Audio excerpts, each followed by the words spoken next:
광야의 사람 말씀드리고 싶습니다. 하나님은 한 사람을 키워서 부흥을 주도케 하십니다. 한 사람, 그 한 사람이 여러분이 되실 것입니다.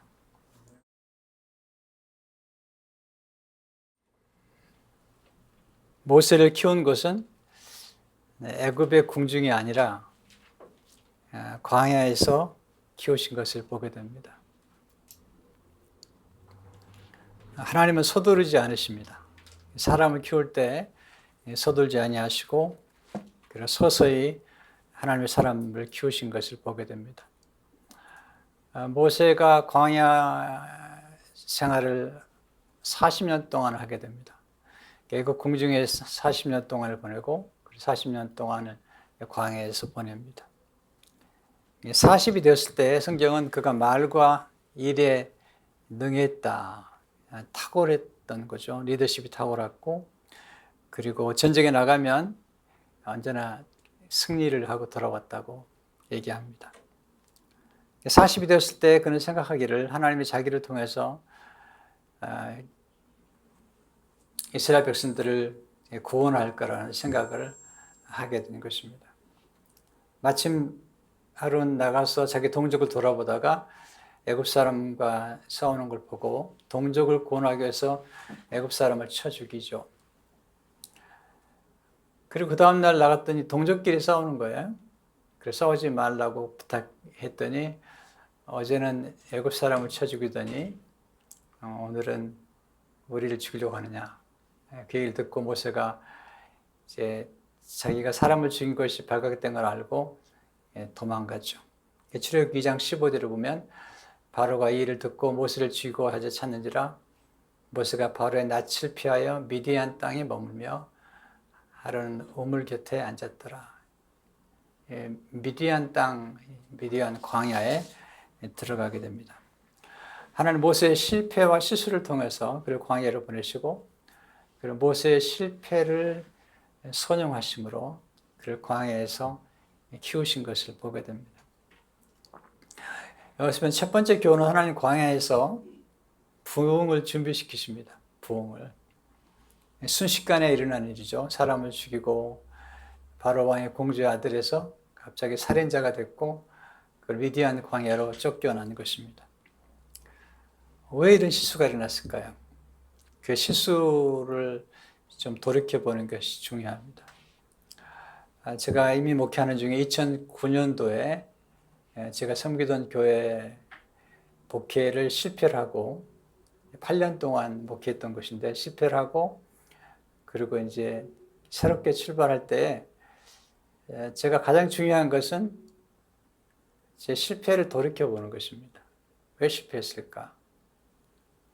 마치 바둑을 두는 사람들이 바둑을 두고 난 다음에 복기를 한다고 그러잖아요. 그것처럼 8년 동안을 돌이키면서 제가 실패한 이유들을 살펴보는 시간이 가졌는데 다만 제 관심은 이제 실패를 반복하지 않는 것, 실패가 내게 주었던 유익들을 생각해내는 것이 제게 중요했던 것입니다. 모세의 실패는 우리가 흔히 하는 실패와 같습니다. 그는 하나님의 뜻을 알았지만 그는 하나님의 때를 분별하지 못했습니다. 하나님의 뜻을 아는 것과 때를 아는 것과는 달라요. 하나님의 뜻은 모세를 통해서 이스라엘 민족을 구원하는 거지만 하나님의 때는 그가 40세가 아니라 80세가 됐을 때 하나님의 뜻을 이루고자 하신 것입니다. 또 하나는 그는 하나님의 때를 육신의 방법으로 앞당기려 했습니다. 목회 현장에 와보면 가장 큰 유혹은 육신의 방법을 사용하고 싶은 것이죠. 또한 그는 하나님 일을 육신의 힘으로 성취하려고 했습니다. 육신의 힘, 사람을 쳐 죽이는 육신의 힘을 성취하려고 했던 것을 보게 됩니다. 그는 사람을 죽임으로 사람의 생명을 가볍게 여기는 실수를 범했습니다. 그는 생명을 소중히 여기는 법을 배워야 했던 것입니다. 하나님께서 그를 광야로 보내시고 광야에서 양무리를 치게 하십니다. 광야에서 뭘 배웠을까요? 하나님 광야에서 홀로 있는 법을 배우게 하십니다. 목회자의 길, 그리고 또 선교사의 길, 다 외로운 길입니다. 토저가 역사적으로 하나님 주신 인물들은 모두 외로웠다. 네. 그래서 모세로 하여금 홀로 있게 하십니다. 궁중에 있을 때는 굉장했습니다. 인기가. 광야에서 홀로 있게 하셨습니다. 하나님 광야에서 하나님의 음성을 듣는 법을 배우게 하십니다. 궁중에서 수많은 사람들이 그를 칭찬했고, 그럴 때는 하나님의 음성을 듣지 못했습니다. 광야란 말 속에는, 히브리 말 속에는 말씀하다라는 뜻이 있는데요. 광야에서 하나님의 음성을 듣는 법을 배우게 하십니다. 특별히 광야에서 육의 힘을 빼게 하십니다. 목회하다 보면 가장 큰 유혹이 육의 힘을 쓰고 싶은 것입니다. 또 육의 힘이 들어가면 교회가 굉장히 어려워집니다. 때 이렇게 목회하다 보면 어느 때 힘이 생기기도 하고 또 자원이 많아지기도 할 때, 그때는 하나님의 힘이 아니라 육의 힘을 쓰려고 할 때가 있습니다. 하나님 너무 강한 자를 쓰지 않으십니다. 신비롭게도 하나님 강한 자를 쓰신 게 아니라 약한 자를 쓰시죠. 서더슨 테일러가 우리 힘은 약점일 뿐이다. 우리의 진정한 힘은 하나님 그분이시다. 우리의 힘, 약점이죠. 우리의 진정한 힘은 하나님 그분이시다. 그런 말하기를 하나님 그분을 의지할 만큼 충분히 연약한 자를 사용하신다. 그분을 의지할 만큼 충분히 연약한 자를 사용하신다. 우리가 강하면 자기 힘으로 하려고 그러잖아요. 하나님이 그렇지 않으시다는 것입니다. 40년 동안 그는 무력해집니다. 그리고 잊혀진 존재가 됩니다. 인간이 가장 힘든 것이 거절당하는 것입니다. 근데 거절당하는 것보다 더 어려운 게 있답니다. 잊혀지는 것입니다. 그럼 광야에 있으면서 그는 잊혀지기 시작합니다. 아무도 자기 이름을 불러주지 않습니다. 하나님 40년 동안 그로 하여금 목양하도록 하시죠. 하나님 광야에서 목양을 통해서 한 생명의 소중함을 깨우치십니다. 놀랍게도 하나님 쓰신 인물들을 보면 대부분이 목자의 경험을 하게 되죠. 요셉도 목자였고요. 그때 아버지 양을 치죠. 다윗도 아버지 양을 치죠. 모세도 이드로의 양을 치죠. 자기 양을 치는 게 아니라 아버지 양이나 장인어른 양을 치면서 한 생명의 소중함을 깨닫게 됩니다. 특별히 광야는 하나님께서 인기보다 더 중요한 인격을 연맞게 하십니다. 사람들이 인기 되게 좋아하죠. 매력이라는 것. 근데 하나님은 인기보다는 우리의 인격에 관심이 많습니다. 모세는 쉽게 분노하는 기질이 있었거든요. 그는 강하고 거칠었습니다. 그를 온유하게 만들기 위해서, 그를 겸손하게 만들기 위해서 광야를 보냈습니다. 광야는 고난입니다. 고난이 좋은 것은 고난을 우리를 겸손하게 만듭니다. 우리를 겸손하게 만드는 모든 건 좋은 겁니다. 왜냐하면 우리를 패망하게 만드는 것은 다 교만이기 때문이죠. 또한 고난은 우리를 온유하게 만듭니다. 부드럽고 유연하게 만듭니다. 그런 면에서 광야에서 하나님께서 모세를 키운 것을 보게 됩니다. 하나님은 자기 사람들을 광야에서 키우십니다. 광야를 통과하지 않은 하나님의 사람이 있을까? 성경은 없다고 증언합니다. 하나님 신 인물들은 모두 다 광야를 통과합니다. 중요한 것은 광야를 통과한다고 다 훌륭한 인물이 되느냐? 그렇지 않습니다. 광야를 어떻게 내가 해석하느냐, 광야에서 어떻게 반응하느냐, 또 광야에서 내가 어떻게 성숙해 가느냐. 어떤 분은 광야를 통과한 다음에 더 사나워진 분이 계세요. 고난을 통과한 다음에 더 망가진 분도 많이 봤습니다. 더 완악해지고 완고해지고. 그래서 광야가 모든 사람을 위대하게 만드는 게 아닙니다. 광야를 통과해서 어떻게 우리의 인격을 연마시키느냐가 중요한 것입니다. 신명기 32장 10절에 보게 되면 여호와께서 그를 황무지에서 짐승이 부리는 광야에서 만나시고 호위하시며 보호하시며 자기의 눈동자같이 지키셨도다.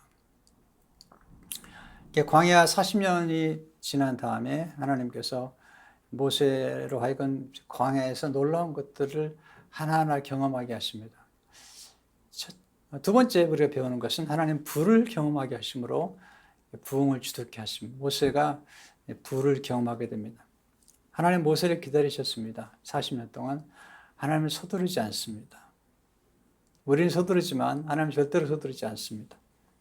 때가 차기까지 기다리시는데 때가 찼을 때 하나님께서 찾아오시죠. 출애굽기 3장 1절을 보게 되면 모세가 그의 장인 미디안 제사장 이드로의 양떼를 치더니 그때를 광야 서쪽으로 인도하여 하나님의 산 호렙에 이르매. 네, 우연이 아니죠. 하나님의 섭리이죠. 양떼를 치는 중에 그가 호렙에 이르렀을 때 놀라운 광경을 보게 됩니다.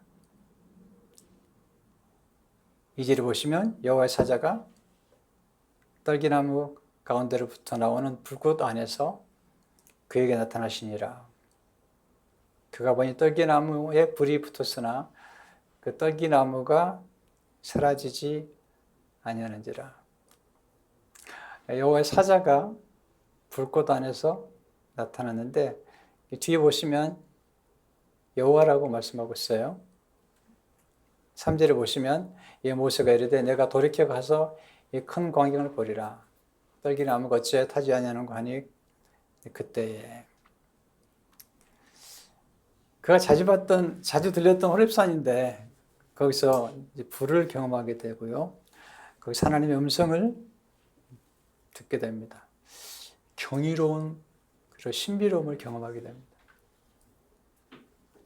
4절에 보시면 여호와께서 그가 보려고 돌이켜 오는 것을 보신지라 하나님 떨기나무 가운데서 그를 불러 이르시되 모세야 모세 하시매 그가 이르되 내가 여기 있나이다. 하나님이 떨기나무 가운데서 그를 불러 이르시되 불꽃 안에서 하나님이 말씀하시는데 이름을 두 번이나 부르세요. 모세야 모세야. 하나님 가끔 이름을 두 번 부르시죠. 아브라함아 아브라함아 사울아 사울아 이렇게 부르시는데 모세가 너무 놀라는 거죠.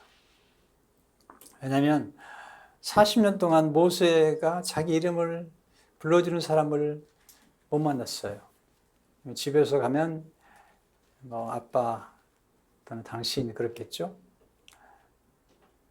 그리고 그의 장인도 자네 그렇게 불렀겠죠.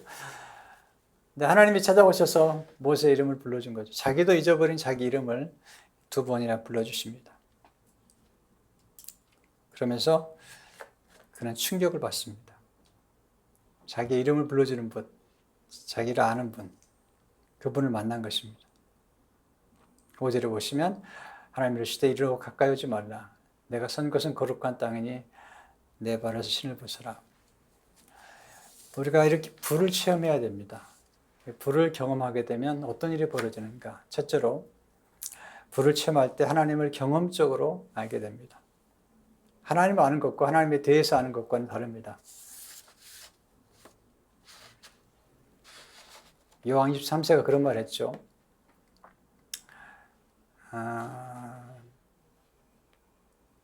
Theologians, 신학 학자들은 they talk about God. 그들은 하나님에 대해서 얘기하지만 they never talk to God. 굉장히 도전적인 얘기죠. 하나님에 대해서 about God 에서 얘기하는 거하고 하나님과 직접 대화하고 대면하는 것과는 다른 얘기죠. 어머니한테 하나님 얘기 들었습니다. 모세가 아브라함의 하나님, 이삭의 하나님, 야곱의 하나님이 들었는데 그 하나님이 직접 찾아오신 거예요. 그리고 말씀하신 거죠. 이렇게 3장 6절을 보게 되면 또 이르시되 나는 내 조상의 하나님이니 아브라함의 하나님, 이삭의 하나님, 야곱의 하나님이니라. 모세가 하나님 배웠기를 두려워하여 얼굴을 가리매. 정말 하나님 만나면 두렵죠. 얼굴을 가리게 되죠. 근데 어머니한테 들었던 하나님이 직접 찾아오신 거죠. 우리 하나님을 직접 경험하는 훈련을 해야 됩니다. 그리고 그런 경험이 우리의 삶을 변화시켜 놓습니다. 그가 하나님 만난 곳은 애굽 궁중이 아닙니다. 또 요셉이 하나님 만난 것은 아버지 야곱과 함께 있을 때가 아닙니다. 애굽으로 팔려갔을 때 거기서 하나님을 만나게 되죠. 신비롭게도 하나님은 우리를 고난 가운데 몰아넣으시고 거기서 하나님을 만나도록 그렇게 역사하신 것들을 보게 됩니다. 거기서 우리 하나님을 맛보아 알게 되고 경험하게 되죠. 두 번째, 불을 체험할 때 사명을 새롭게 깨닫게 됩니다. 하나님께서 모세를 부르시죠. 사도행전 7장 23절 25절이면 나이가 40이 되매 그 형제 이스라엘 자손을 돌볼 생각이 나더니 한 사람이 원통한 일당함을 보고 보아야 압제받는 자를 위하여 원수를 갚아 애굽 사람을 쳐 죽이니라. 형제들이 하나님께서 자기의 손을 통하여 구원해 주신 것을 깨달으라고 생각했으나 그들이 깨닫지 못하였더라. 80이 되었을 때 하나님이 그를 찾아오시고 그에게 사명을 맡기십니다. 사도행전 7장 30절을 보시면 40년이 참에 천사가 시내산 광야 가시떡이 난 불꽃 가운데서 그에게 보이거늘. 여기서 아주 중요한 원리를 배우게 되죠. 하나님의 뜻과 하나님의 때가 만날 때 하나님의 거합이 성취됩니다. 하나님의 뜻과 하나님의 때가 만날 때. 그게 지금 모세에게는 80세가 됐을 때 이루어지는 것을 보게 됩니다. 사도행전 7장 34절을 보게 되면 내 백성 애굽에서 괴로움 받음을 내가 확실히 보고 그 탄식한 소리를 듣고 그들을 구원하려고 내려왔느니 이제가 너를 애굽으로 보내리라 하시니라. 불을 체험하면서 사명을 재인식하게 되는 것을 보게 됩니다. 셋째, 불을 체험할 때 하나님의 주권 아래 살게 되죠. 그는 자기 힘으로 이스라엘 민족을 구원하리라고 생각했는데 불을 체험하고는 하나님의 능력으로 역사하는 걸 보게 됩니다. 하나님 말씀하시죠. 내가 선 것은 거룩한 땅이니 내 발에서 신을 벗어라. 우리가 아는 것처럼 그 당시 노예들은 신을 쓰지 않았죠. 모세에게 이제는 하나님의 종이 되라. 하나님의 주권 아래 살라고 말씀하게 됩니다.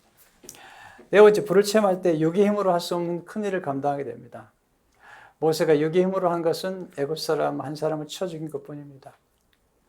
불을 체험했을 때 그런 기적의 사람이 되고 바로 앞에 서게 되고 그리고 이스라엘 민족들을 출애굽시키는 엄청난 일을 감당하고 나중에는 200만, 300만 명이나 되는 그 원망하고 불평하는 이스라엘 민족들을 이끌고 이제 광야에서 가나안 땅으로 이제 그 여정을 하는 것을 보게 됩니다. 세 번째 나누고 싶은 말씀은요. 불과 함께 어린 양의 피를 통해서 부흥을 이루십니다. 모세가 경험한 것은 첫째 불이고 그 다음에 어린 양의 피입니다.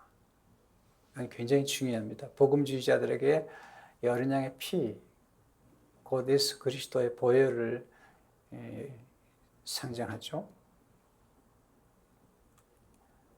이스라엘 민족들이 출애굽을 할 때 그때 재앙이 임했죠. 근데 재앙이 이스라엘 민족들을 출애굽한 것이 아니라 사실은 마지막 재앙에서 흘려진 어린 양의 피가 역사함으로 그들이 자유케 되죠. 지록 12장 6절 7절을 보시면 이달 엿 나간 날까지 간직하였다가 해질 때 이스라엘 회중이 그 양을 잡고 그 피를 양을 먹을 집 자원문설주의 임방에 다르고 어린 양의 피가 쏟아지고 흘러짐으로써 이스라엘 민족들이 구원을 받죠. 지록 12장 13절을 보시면 내가 애굽 땅을 칠 때 그 피가 내가 사는 집에 있어서 너를 위하여 표적이 될지라. 내가 피를 볼 때 너희를 넘어가려니 재앙이 너에게 내려 멸하지 않으리라. 어린 양의 피가 재앙을 막았고 어린 양의 피가 바로의 권세로부터 자유케 하는 역사가 나타나는 것을 보게 됩니다. 이 어린 양이 무엇을 상징하죠? 예수 그리스도시죠. 요한복음 1장 29절을 보게 되면 이튿날 요한 예수께서 자기에게 나오시는 보고 이르되 보라 세상 죄를 주관하는 하나님의 어린 양이로다. 어린 양 예수님께서 십자가에서 피와 물을 쏟아주시죠. 요한복음 19장 3, 4절 보시면 그중 한 군인이 창으로 옆구리를 찌르니 곧 피와 물이 나오더라. 그래서요. 광야에서 어린 양의 피를 겸하고 이 물은 성령을 의미하죠.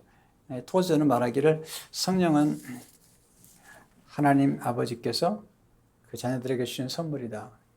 성령은 창에 찔린 예수님의 옆구리에서 하나님의 자녀들에게 흘러가는 선물이다. 성령님 불 가운데서 말씀하시고 성령님의 불과 말씀은 함께 역사하시게 됩니다. 또 성령의 불과 어린 양의 피가 함께 역사합니다. 짧은 시간에 모세 얘기를 다 할 수 없지만 모세가 광야에서 경험했던 것은 첫째 불을 경험하고 그리고 피를 경험하는 것입니다. 이 어린 양의 피가 굉장히 중요하죠. 네 번째, 불과 함께 말씀을 통해 부흥을 이루시죠. 하나님이 호렙산에서 시내산에서 모세에게 말씀을 주십니다. 6월절이 지난 지 50일 만에 하나님이 율법을 주시죠. 오순절에. 그러니까 하나님께서 광야로 우리를 이끄실 때 거기서 우리는 하나님 말씀을 받게 되고 그리고 이스라엘 민족들을 40년 동안 모세가 말씀으로 교육을 시키는데 엄청납니다. 신명기 4장 6절 8절 이 말씀 제가 참 좋아하는 말씀인데요. 이게 이제 하나님의 아이디어가 민족을 개조시키는 아이디어, 한 민족을 아주 위대한 민족으로 만드는 가장 중요한 하나님의 아이디어는 교육입니다. 교육. 그래서 교육은 아주 강조돼야 됩니다. 너는 지행하라. 이것이 여러 민족 앞에서 너의 지혜요, 너의 지식이라. 그들이 이 모든 규례를 듣고 이르기를 이 큰 나라 사람은 과연 지혜와 지식이 있는 백성이라도 하리라. 우리 하나님 여호와께서 우리가 그에게 기도할 때마다 우리에게 가까이 하신 것 같이 그 신이 가까이 함을 얻은 큰 나라가 어디 있느냐. 오늘 내가 너에게 선포하는 율법과 같이 이 규례와 법도가 공의로운 큰 나라가 어디 있느냐. 모세와 바로가 다르죠. 바로는 아주 무서운 시스템을 가지고 있습니다. 그래서 그 노동을 착취하고 그리고 많이 만들고 그리고 창고를 키우는 일을 했는데 이스라엘 민족들에게 바로는 교육을 시키지 않습니다. 그리고 안식을 주지 않습니다. 종의 특징은 안식이 없다는 것과 교육이 없다는 것입니다. 근데 바로는 그렇게 이스라엘 민족을 학대했지만 하나님이 이스라엘 민족들을 광야로 데려와서 새로운 공동체를 만드시는데 그 새로운 공동체의 특징은 안식입니다. 40년 동안 안식하게 하세요. 40년 동안 교육을 시킵니다. 그래서 히브리 노예들이 위대한 민족이 됩니다. 큰 나라가 되고 품격 있는 나라가 되는 그 일들이 교육을 통해서 이루어지는 것을 보게 됩니다. 그래서 그 하나님의 사람들은 늘 교육을 받아야 되고요. 또 평생 학습을 해야 됩니다. 탁월한 인물들, 탁월한 지도자들의 특징 중에 하나가 있다면 그건 평생 학습하는 것입니다. 지속적인 학습, 그런 학습을 통해서 하나님이 인물들을 키우시는 것을 보게 됩니다. 초대교회 부흥도 보면 바로 교육과 연결되잖아요. 성령 충만 받은 다음에 교육을 받죠. 사도행 2장 42절을 보게 되면 그들이 사도의 가르침을 받아 서로 교제하고 떡을 떼며 오로지 기도하기 힘쓰니라. 이게 사도의 가르침을 받았다. 말씀을 떠난 부흥은 가짜입니다. 사탄이 만들어낸 모조품이죠. 사도행전 6장 7절을 보시면 하나님의 말씀이 점점 왕성하여 말씀이 왕성했다. 예루살렘에 있는 제자의 수가 더 심히 많아지고 허다한 제사의 무리도 이도에 복종하니라. 사도행전 12장 24절도 보시면요. 하나님의 말씀을 흥황하여 더하더라. 19장 10절을 보시면 이와 같이 주의 말씀이 힘이 있어 흥황하여 세력을 얻으니라.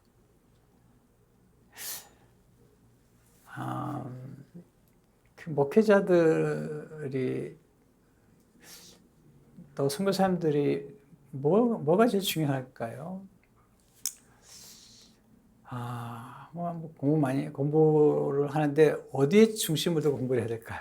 이런 생각을 많이 하게 돼요. 제가 목회자에 가보니까 신자들은 그 목회자가 많은 지식을 가진 것, 많이 안다는 것에 관심 있는 게 아니라 하나님의 말씀을 얼마나 깊이 아는지.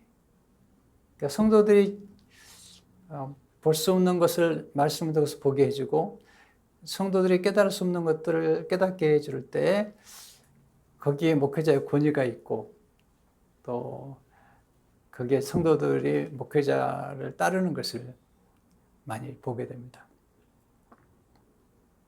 그래서 하나님의 말씀이 충만하는 것이 중요한 것입니다. 마지막으로 불과 함께 생수를 통해서 부흥을 이루게 됩니다. 제가 드린 말씀들은 모세가 광야에서 뭘 경험했는지 그리고 어떻게 경험했는지 말씀도 받고 또 선막도 하나님께서 갖게 하시고 그리고 하나님께서 생수를 경험하게 하신다는 것입니다. 신비죠. 불과 생수는 이렇게 조합이 잘 안 될 수 있는데 하나님 불을 경험하게 하시고 또 생수를 경험하게 하시는 것을 보게 됩니다.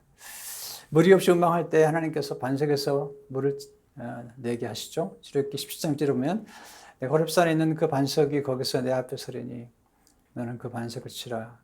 그것에서 물이 나오리니 백성이 마시리라. 모세가 이스라엘 장로들의 목전에서 그대로 행하니라. 호렙산에서 하나님께서 불을 주셨는데 이번에는 호렙산 반석 위에서 생수를 주시죠. 이게 신령한 음료고요. 이 반석에 생수를 주신 분이 예수님이시죠. 이게 이제 성경에 보면 좀 재밌는 게 나오는데요. 반석을 치라고 그러는데 그 반석이 하나님 서 계세요. 내가 호렙산 위에 있는 그 반석 위 거기서 내 앞에 서리니 너는 그 반석을 치라. 잘 보세요. 반석을 치려면 하나님을 쳐야 돼요. 이게 십자가의 모습이에요. 반석 대신 예수님을 하나님 치시는데 반석을 치려면 내가 호렙산 위에 있는 반석 위에 거기서 내 앞에 서리니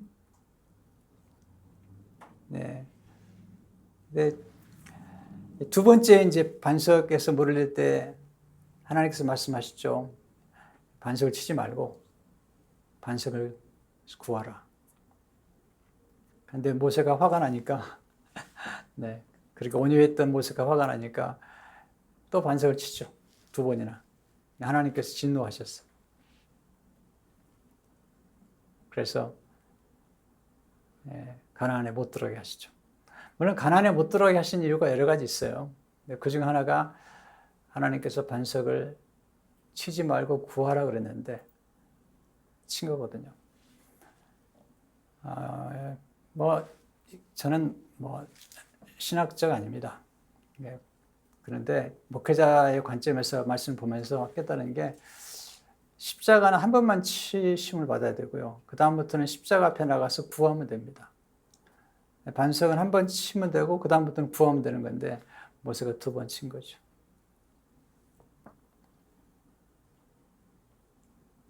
신령한 음료가 예수님부터 오잖아요. 고린도서 10장 4절을 보게 되면 다 같이 신령한 음료를 마셨으니 이는 그들을 따르는 신령한 반석부터 마셨음에 그 반석은 곧 그리스도시라. 하나님은 물과 피와 성령으로 역사하시는데요. 요한일서 5장 6절 8절을 보게 되면 이는 물과 피로 임하신 이시니 곧 예수 그리스도시라. 물로만 아니요 물과 피로 임하셨고 증언한 이는 성령 계시니 성령은 진리니라. 증언한 이가 셋이니 성령과 물과 피라. 또한 이 셋은 합하여 하나이니라. 마틴 로이드 존스가 복음주의자의 특징이 무엇이냐? 바로 여기 있습니다. 복음의 말씀을 강조하고 그리고 예수 그리스도의 보혈을 강조합니다. 그리고 성령의 능력을 강조합니다. 저는 에드워즈는 이렇게 말합니다. 그리스도가 누구인지 아는 사람이라면 그의 피가 얼마나 놀라운지를 알 것이다. 예수님이 하나님으로 아는 사람이라면 예수 그리스도의 피야말로 정말 놀라운 것이다. 인류의 모든 죄를 사하고 용서하고 구원할 수 있는 능력의 피다. 그렇게 이야기를 하고 있습니다. 너무 멋있는 설교하려고 하지 마시고요. 네, 이 세 가지 증거하면 좋을 것 같아요. 말씀과 그리고 보혈과 성령의 능력을 늘 경험하면 좋겠습니다. 하나님 교회를 통해서 부흥의 역사를 이루십니다. 오순절날에 성령을 보여주시죠. 모세는 이제 호렙산에서 6월절이 지난 50일 됐을 때에 하나님이 율법을 주셨고요. 신약은 모세가 증거한 어린 양 예수님이 6월절 어린 양으로 오셔서 6월절 어린 양으로 죽으시고 그리고 50일이 됐을 때에 율법이 아니라 성령을 주시죠. 이게 사도 2장 6절의 사절인데 오순절날 이 미름에 마치 불의 햇처럼 갈라지는 것들이 그들에게 보여 각 사람 위에 하나씩 임하였더니 그들이 다 성령의 충만을 받고 성령이 말하게 하심을 따라 다른 언어들로 말하기를 시작하니라. 성령이 불이 임했던 곳이 다락방인데 좀 재밌는 것은 물론 이제 어떤 분은 다른 게 해석할 수 있는데요. 그 성령이 임했던 다락방이 사실 예수님이 성찬했던 곳이거든요. 예수님 성찬은 예수님의 살과 피를 주신 곳이잖아요. 예수님이 피를 쏟아진 곳인데 바로 거기에 성령이 임하신. 성령이 임하심으로 이제 사도들이 변화가 되고 그리고 복음의 놀라운 역사가 이루어지는 것을 보게 됩니다. 네, 시간이 다 됐는데요. 하나님 광야에서 우리를 만드시죠. 모세가 죽을 때 신명기 33절 보면 하나님의 사람 모세가 죽기 전에 이스라엘 자손을 위하여 축복함이 이러하니라. 그는 바로 왕의 공주의 아들이 되는 것을 거절하죠. 그리고 광야에서 하나님의 사람으로 변화된 것을 보게 됩니다. 광야는 우리를 하나님의 사람으로 만드는 곳입니다. 그래서 가장 영광스러운 타이틀이 있다면 하나님의 사람이라는 생각이 듭니다. 우리 하고 한 번 또 목사님들, 선교사님들 광야를 통과하는 분들이 많을 것입니다. 저도 통과를 했고요. 네. 근데 광야에서 하나님이 참 많이 말씀하시고 또 많은 것을 깨닫게 하셨습니다. 광야를 통해서 하나님의 사람으로 세워지는 여러분 되시기를 바랍니다. 기도하겠습니다. 하나님 아버지,